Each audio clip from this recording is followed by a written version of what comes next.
Today our topic is why desire is the root of suffering. Stoic perspective. Life is full of ups and downs, and sometimes we feel happy, while other times we feel sad or frustrated. Many people spend their lives chasing things they think will make them happy: money, fame, success, or even relationships. But the Stoics, an ancient group of philosophers, believed that desire is the root of suffering.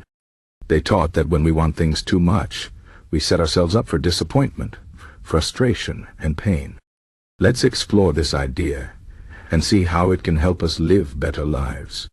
The Stoics, like Epictetus, Seneca, and Marcus Aurelius, believed that true happiness comes from within, not from external things.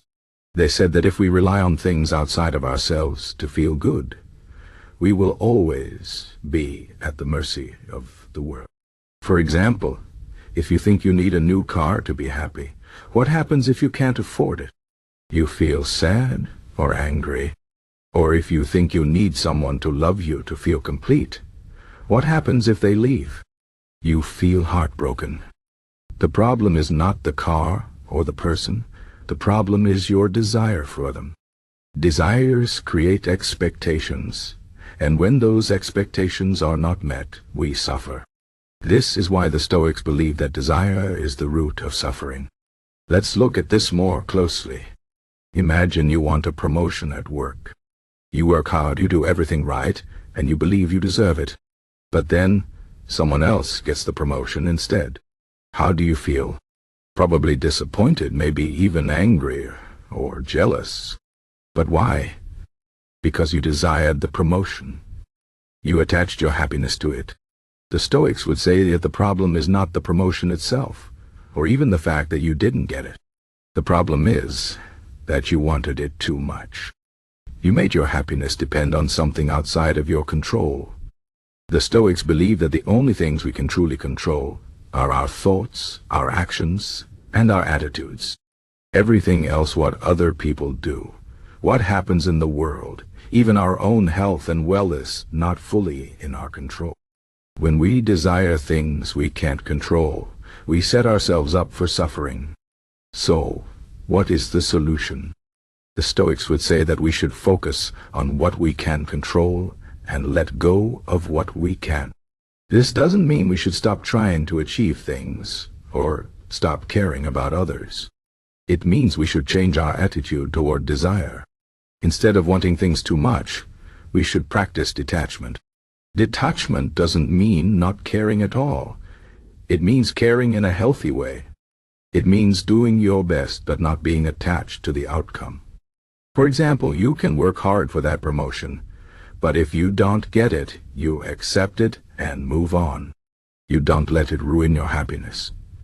The Stoics believe that this kind of attitude leads to inner peace and freedom. Another important Stoic idea is that desire often comes from comparing ourselves to others. We see someone who has more money, a better job, or a happier relationship, and we want what they have. But the Stoics believe that this is a trap. When we compare ourselves to others, we always find something to be unhappy about. There will always be someone who has more or is doing better. The Stoics said that instead of comparing ourselves to others, we should focus on being the best version of ourselves. We should ask ourselves, am I living according to my values? Am I doing my best? Am I being kind and fair to others? If the answer is yes, then we have nothing to feel bad about. True happiness comes from living a virtuous life, not from having more than others. The Stoics also believe that desire often comes from fear of missing out, fear of failure, fear of not being good enough.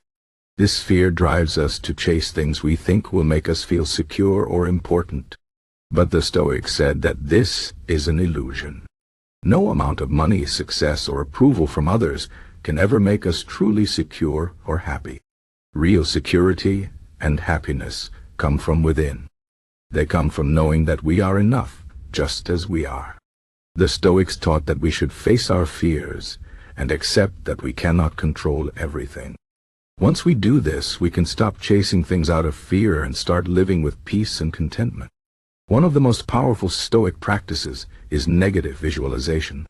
This is where you imagine losing the things you care about: your job, your health, your relationships. At first, this might sound depressing, but the Stoics believed it was a way to prepare ourselves for life's challenges and to appreciate what we have. When you imagine losing something, you realize how much you take it for granted. This helps you feel grateful for what you have right now, instead of always wanting more. Gratitude is the opposite of desire. When we are grateful, we focus on what we have, not on what we lack. This shift in focus can bring a lot of peace and happiness. The Stoics also taught that desire often comes from a misunderstanding of what is truly valuable. Many people think that material things like money, cars, or houses will make them happy. But the Stoics believed that these things are not inherently good or bad. They are just tools. What matters is how we use them. For example, money can be used to help others or to create positive change in the world, but it can also be used in selfish or harmful ways. The Stoics said that the only things that are truly valuable are virtues like wisdom, courage, justice, and self-discipline. These are the qualities that make us good people and help us live meaningful lives. When we focus on developing these virtues, we find a deeper and more lasting kind of happiness. Finally, the Stoics believed that desire is a form of attachment. When we desire something, we become attached to it. We think we need it to be happy. But the Stoics said that attachment is the cause of suffering. When we are attached to something, we fear losing it, and this fear creates anxiety and stress. The solution is to practice non-attachment. This doesn't mean we should stop caring about people or things. It means we should care without clinging. We should love and appreciate what we have, but we should also be ready to let it go if necessary. This attitude gives us freedom and peace of mind. In conclusion, the Stoic perspective on desire teaches us that wanting too much is the root of suffering. When we desire things we can't control, we set ourselves up for disappointment and pain. The solution is to focus on what we can control: our thoughts, actions, and attitudes. We should practice detachment, gratitude, and non-attachment.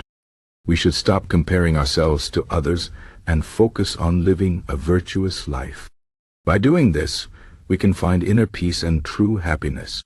The Stoics remind us that life is unpredictable and we cannot control everything. But we can control how we respond to what happens. If we let go of excessive desire and focus on what truly matters, we can live with freedom, contentment, and joy. This is the wisdom of Stoicism, and it is as relevant today as it was thousands of years ago. Zolo, the next time you find yourself wanting something too much, ask yourself, is this desire bringing me closer to happiness, or is it causing me suffering? The answer might just change your life.